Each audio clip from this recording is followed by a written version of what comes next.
And we're heading over to Eric Fink tonight. A fascinating story that Eric is working on about a woman that lives here in Idaho. Well, shall we say some of the time? Yeah, because Eric, she heads to a much colder place. Yeah, Gemma, ever been to Antarctica? No, can't say I have. No? No, well, never. You know, well, neither have I. But Jules Ubaraga, who lives in Garden Valley for about 6 months of the year, is actually starting her 34th season working with the National Science Foundation to help build helium balloon launch pads in Antarctica. Yes, it's the Arctic.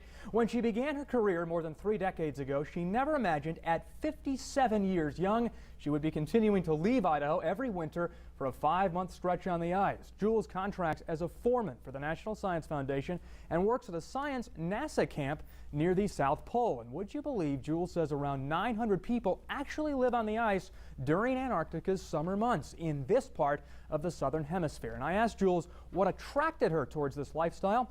She says besides the money, she most enjoys the beauty and isolation of the Arctic.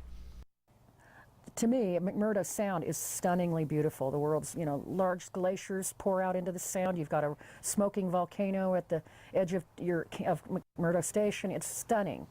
Just being down there in that wild, vast openness, I really like. But a lot of people here say to me, well, you still going to Alaska? You still doing that Alaska thing? And I think it's the Northern Hemisphere thing. And, they talk about polar bears and all that. And then, you just casually, switch them around and explain to them.